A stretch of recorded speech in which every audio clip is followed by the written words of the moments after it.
Bienvenue à la série de webinaires sur la productivité de ConstruForce Canada. Chaque épisode portera sur un aspect de la productivité. Nous espérons que vous les trouverez instructifs et utiles, puisque nous cherchons tous à améliorer notre compétitivité. N'oubliez pas, bien travailler, c'est gagnant. Ce webinaire porte sur certains problèmes relatifs à la mesure de la productivité dans le secteur de la construction.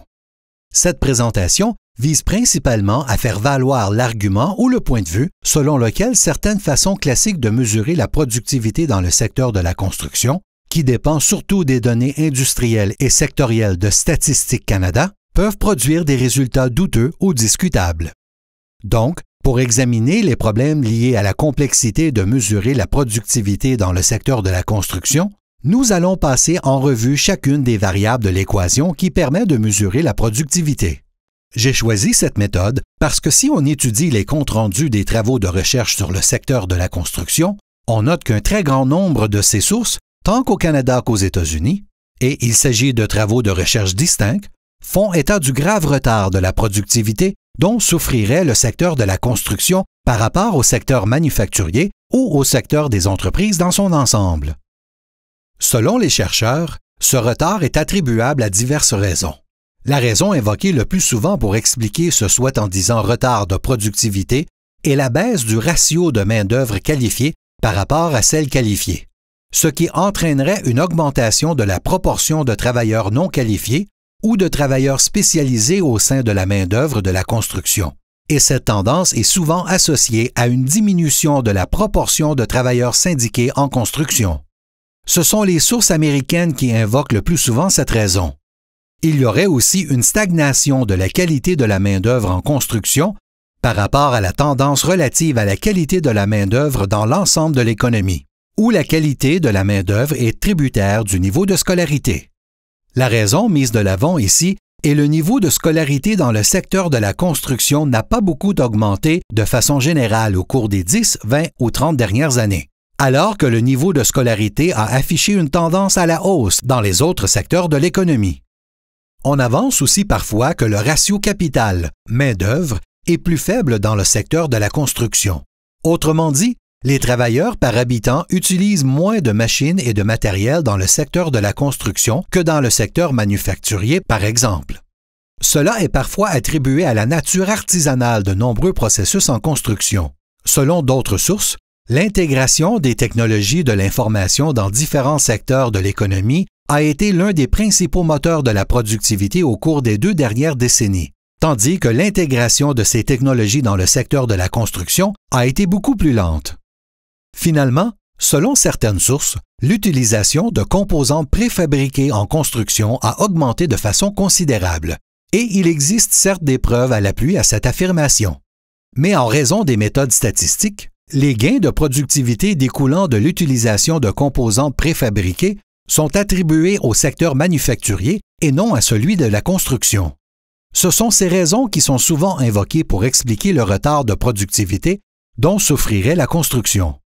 Avant de poursuivre, il faut se demander s'il est vrai que la construction a subi un important retard de productivité et quels sont les problèmes de mesure qui peuvent se poser quand on tente d'examiner cette question. L'une des études les plus exhaustives sur les tendances de la productivité en construction, qui est maintenant plutôt désuète puisqu'elle a été publiée en 2001, examinait les tendances de la productivité en construction sur une période assez longue et les comparait à celles du secteur des entreprises dans son ensemble.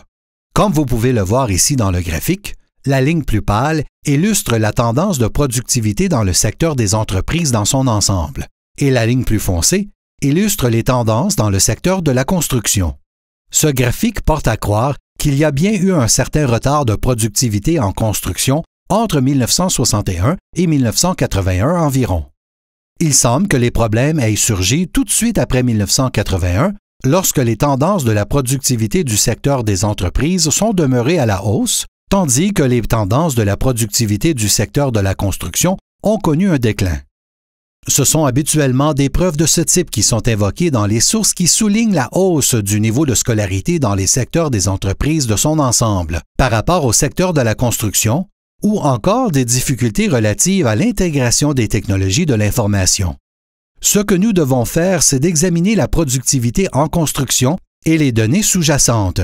Mais en premier lieu, nous devons examiner l'affirmation relative à l'important retard de productivité. L'équation qui sert à définir la productivité est plutôt simple. La productivité égale la production par rapport aux ressources utilisées. Ce n'est vraiment pas sorcier. Ça paraît simple, mais quand on examine de plus près chacun des termes de l'équation, ça devient plus complexe. Premièrement, on doit se demander ce qu'est le secteur de la construction. Souvent, on suppose simplement, quand on parle du secteur de la construction, qu'on fait référence au secteur de la construction sous contrat. Il s'agit de diverses entreprises qui se spécialisent dans la réalisation de travaux de construction. C'est ce à quoi les gens pensent normalement quand on parle du secteur de la construction. Or, selon les statistiques, la définition du secteur de la construction comprend en fait deux composantes. La première, bien entendu, regroupe les établissements de construction qui exercent des activités sous contrat, tandis que la deuxième comprend ceux qui exercent des activités pour leur propre compte. Ce peut être une entreprise minière, une entreprise forestière, une entreprise manufacturière ou encore une administration locale ou un gouvernement provincial qui entretient ses propres actifs, par exemple, son propre réseau routier. Et nous ne disposons pas vraiment de données fiables sur la proportion du total des activités de construction qui est attribuable aux activités de construction exercées par des établissements pour leur propre compte. Mais si on remonte aux années 1990, lorsque les statisticiens tenaient compte de cette différence, on découvre que les activités exercées par des établissements pour leur propre compte représentaient entre 27 % et 32 % du total des activités de construction. C'est pourquoi, lorsqu'on regarde ces mesures de la productivité dans le secteur de la construction, on doit se rappeler que le quart, ou peut-être même le tiers des travaux de construction que cette analyse est censée mesurer ne fait pas réellement partie des travaux réalisés par des entreprises en construction sous contrat. Ce sont plutôt des travaux réalisés par des établissements pour leur propre compte. Et il me semble que cela rend l'analyse de la productivité de la construction un peu moins fiable, parce qu'on ne s'attendrait pas nécessairement à voir les mêmes tendances de productivité dans le secteur des établissements qui exercent des activités pour leur propre compte que dans celui des établissements qui exercent des activités sous contrat, qui est, par définition, beaucoup plus concurrentiel. Le premier terme que nous devons examiner dans cette équation de la productivité est la productivité. Qu'est-ce qui est mesuré? Divers types de productivité peuvent être mesurés. On peut mesurer la productivité du travail, qui est la production par unité de production de la main-d'œuvre. On peut mesurer la productivité du capital, qui est la production par unité de machines et de matériel utilisé. On peut mesurer la productivité multifactorielle, qui tient compte tant du capital que du travail. Elle devrait aussi tenir compte du rôle de la gestion et de l'importance de l'infrastructure pour soutenir la productivité. On pourrait aussi examiner certains problèmes de conception dans le secteur de la construction ainsi que l'incidence de ce qui est parfois nommé l'efficacité X, qui représente le degré selon lequel des facteurs, comme la compétitivité ou le monopole ou la concurrence parfaite, peuvent avoir tendance à réduire la productivité dans certains secteurs de la construction sur une base régionale. À noter que les analyses unifactorielles de la productivité mettent l'accent sur la productivité du travail, ce qui peut mener à des conclusions discutables parce que la productivité du travail et la productivité du capital ne sont pas indépendantes l'une de l'autre, ni de l'incidence de la gestion ou de la conception architecturale et technique dans le secteur de la construction.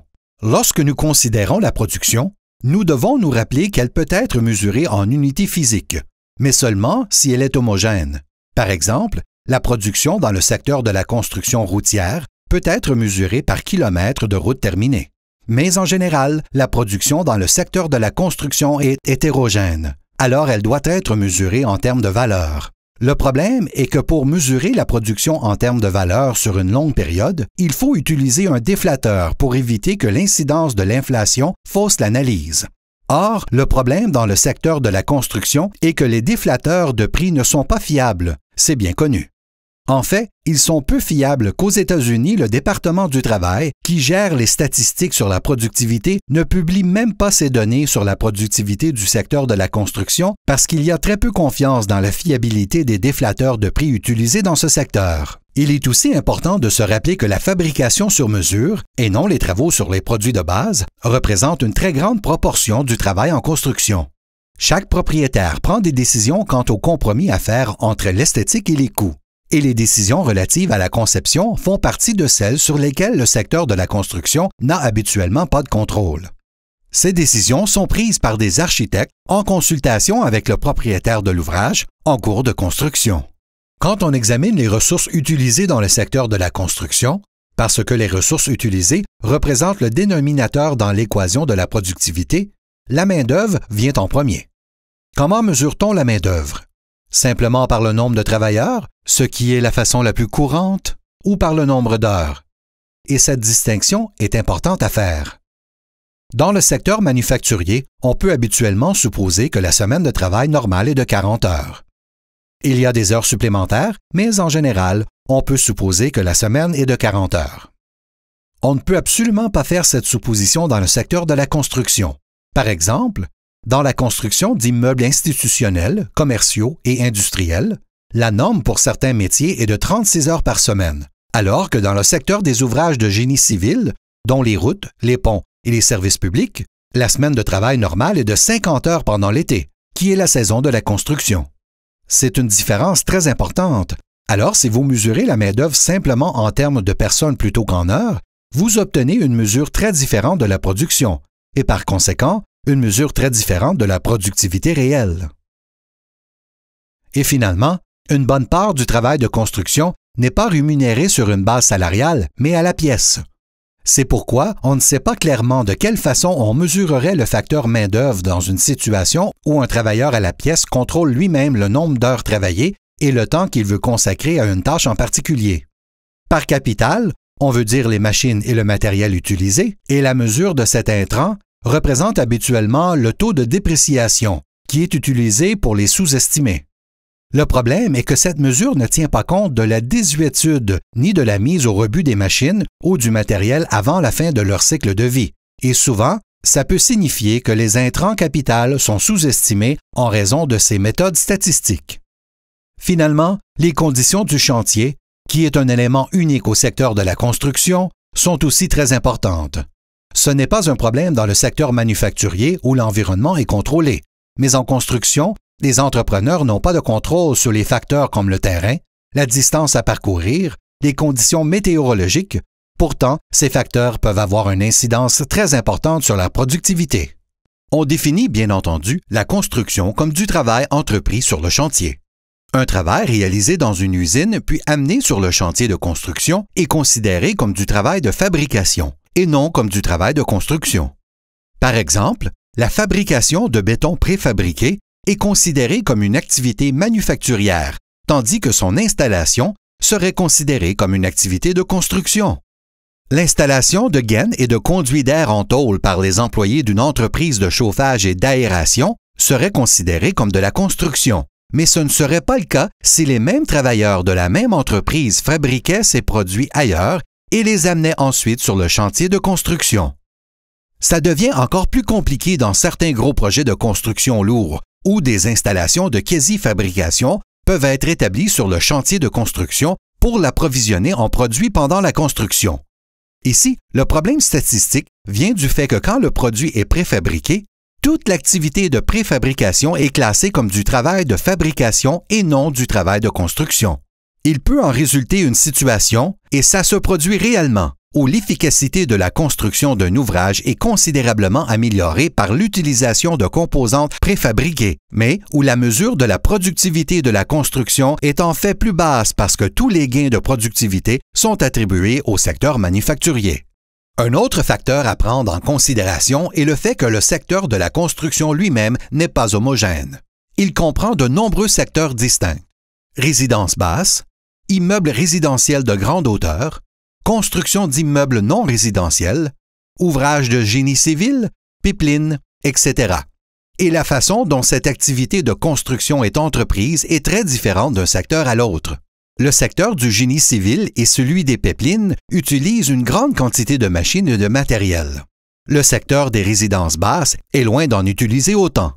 C'est pourquoi la productivité du travail différera de façon importante entre les divers secteurs. Cela signifie que les changements dans les tendances de la productivité pour l'ensemble du secteur s'expliquent simplement par des changements dans la proportion de l'activité de construction qui est attribuée à chacun des secteurs, ce qui n'a rien à voir avec des différences ou des changements sous-jacents dans les tendances de la productivité au sein de divers sous-secteurs de la construction. On doit aussi tenir compte du fait que les niveaux de productivité du secteur de la construction sont beaucoup plus influencés que ceux de tous les autres secteurs par les facteurs cycliques. Ainsi, en période de boom de la construction, lorsqu'il y a une pénurie de main-d'œuvre, d'entrepreneurs et de matériel, on note une tendance à l'arrivée dans le secteur d'une main-d'œuvre et de matériel moins productif et d'entrepreneurs moins efficaces durant les dernières étapes de la phase d'expansion, ce qui tend à réduire la productivité globale du secteur. Alors, lorsqu'on tente de comparer des niveaux particuliers de productivité entre divers territoires de compétences, qu'il s'agisse de provinces ou de pays, il est important de se rappeler que les différences de stade dans le cycle de la construction peuvent avoir des répercussions considérables sur la comparaison. Une autre façon de mesurer la productivité dans le secteur de la construction, qui est beaucoup plus susceptible à nous donner un aperçu réel des tendances de la productivité, est d'examiner les mesures de la productivité basées sur les activités plutôt que de tenter de mesurer les tendances globales dans l'ensemble du secteur. Les mesures basées sur les activités mesurent généralement la productivité en termes physiques et utilisent des catégories selon la définition des activités en construction du Construction Specifications Institute. Diverses sources fournissent des estimations de coûts dont R.S. Means, Richardson et Dodge, et au Canada, Hanscom est l'une des plus connues. Ces sources peuvent servir pour des comparaisons générales. Certains des manuels ne sont pas fiables parce que leurs estimations reposent sur de relativement petits échantillons de coûts réels, mais les mesures basées sur les activités fournissent un bien meilleur aperçu des tendances réelles que les mesures qui reposent sur des estimations approximatives de la valeur. De plus, il est intéressant de noter que les mesures de la productivité basées sur les activités sont généralement beaucoup plus élevées que les estimations de la productivité basées sur la valeur. Voici donc quelques idées sur la façon de procéder. Selon moi, lorsqu'on étudie la productivité, on devrait, en général, éviter de se fier aux données des comptes nationaux, valeur en dollars de la production. On devrait se concentrer en particulier sur des facteurs précis qui peuvent contribuer à la hausse ou à la baisse de la productivité, dont les interférences dues à une conception inefficace, les temps morts ou les surpeuplements attribuables à des horaires inefficaces, les problèmes de travail à refaire qui surgissent lorsque les spécifications ne sont pas claires, l'amélioration de l'efficacité de la main-d'œuvre par le recours à une plus forte proportion de travailleurs de métiers bien formés et, bien entendu, les conditions du chantier ou météorologiques. Je crois qu'il est aussi plus utile de se concentrer sur des activités de construction spécifiques, ainsi que sur des métiers et des secteurs en particulier, et de recueillir ses propres données fondées sur des projets de construction réels, plutôt que de se fier au manuel de calcul de prix de revient. Je vous remercie de votre attention. Pour en savoir plus et regarder nos autres webinaires, visitez le site web construforce.ca.